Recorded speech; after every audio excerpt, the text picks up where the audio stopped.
The great white egret had been relaxing. Suddenly, something caught its attention.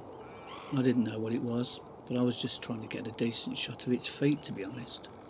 But there you can see on the left-hand side, there's a grass snake swimming across the water. It's just highlighted here as it comes back into view. Grass snakes are great in the water and faster than on Earth, I think. You don't often see them on Earth, but there it was again, we've just gone past. The egret has caught up with him, and those feet are looking quite dangerous. Probably not as dangerous as the bill though. A few gulls mobbing the egret before he takes a closer look at the grass snake.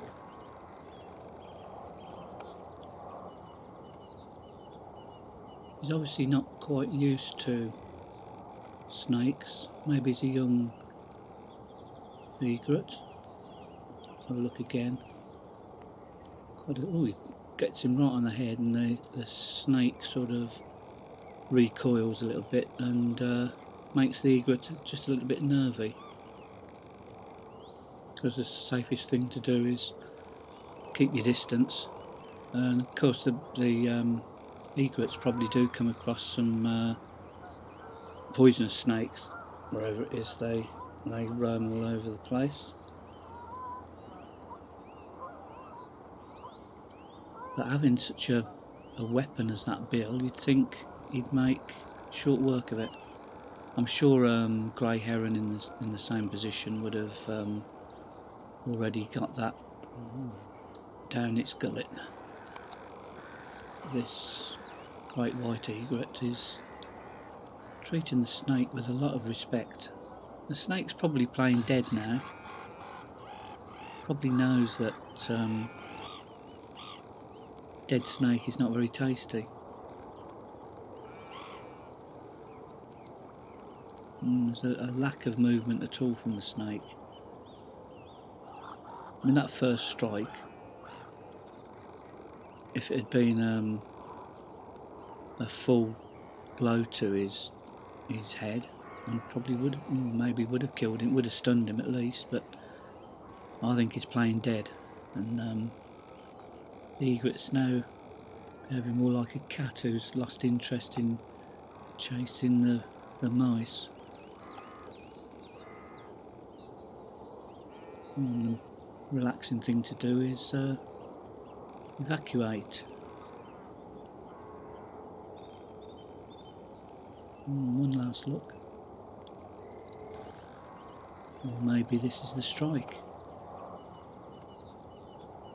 I don't know whether the gulls would be interested in the snake. You know, if there was enough gulls around, would they actually go in and finish it off? I don't know. I think the egret's losing interest now. Probably thinks it's not worth the trouble. And as soon as the egret's left, he's suddenly come back to life, tasting the air again, because there's still plenty of gulls around. Seeing that reflection there.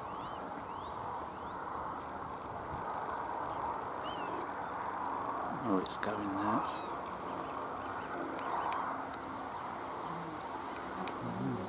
Now, for the first time, we begin to see how big the snake is. It's a fairly large snake. When you're filming grass snakes, or trying to, you very rarely get a chance to look at them properly, apart from when they're in the water. And if you see a grass snake in the grass, it normally sees you first, and you're lucky to even get a little bit of a shot at it. So seeing one out in the open like this is quite a treat for me. It's just a question of which way he's going to choose to go. I'm hoping that he'll come straight over this little mini island. There's not much cover on it.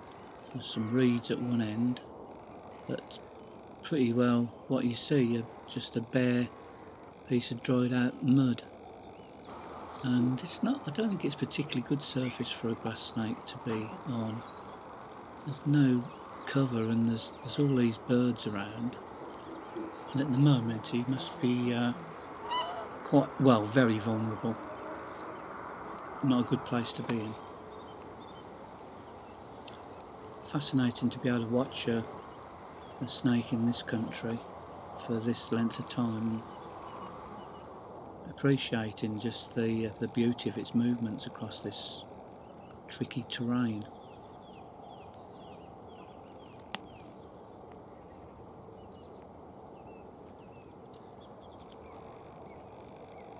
And you might have noticed a slight change in pace. I've just speeded this up a little bit.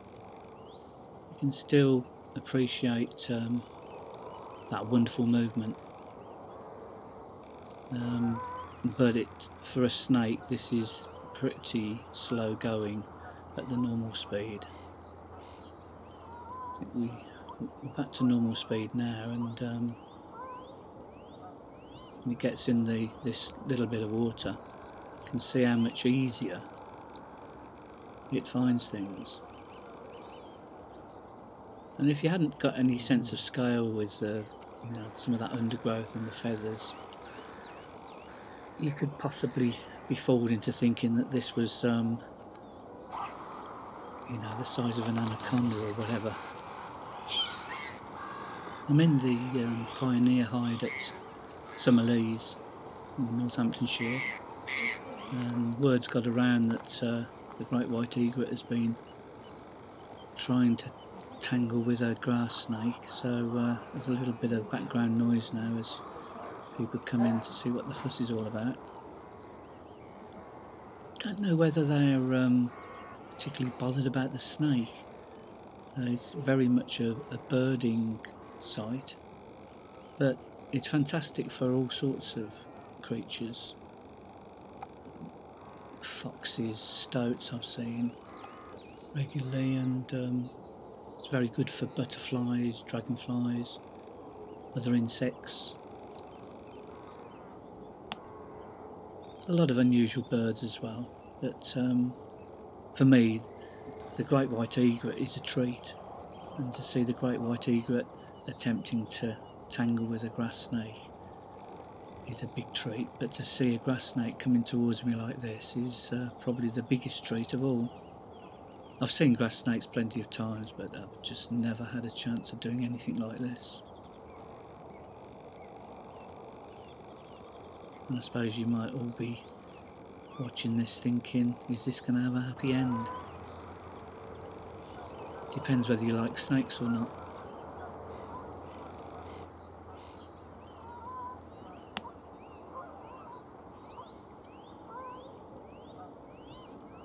As it gets closer, it certainly does look like a big snake.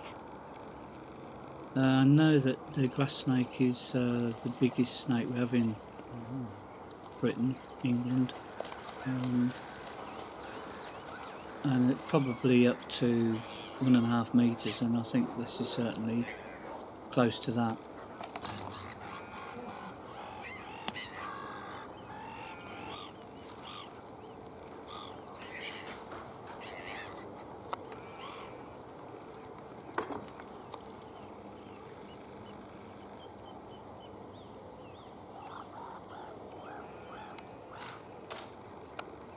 There's just a little bit of magnification on that, not too much so we don't lose too much detail,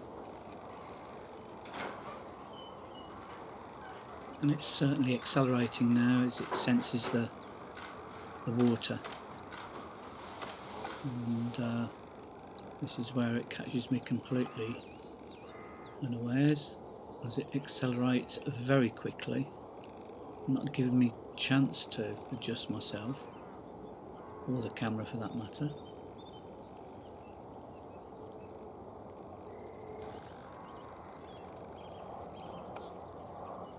And it's quite interesting as it goes past this coot. 1 minute it seems so big, and then next minute it seems so small next to the coot. So it was a happy ending. Off the grass snake goes, the safety of the reeds.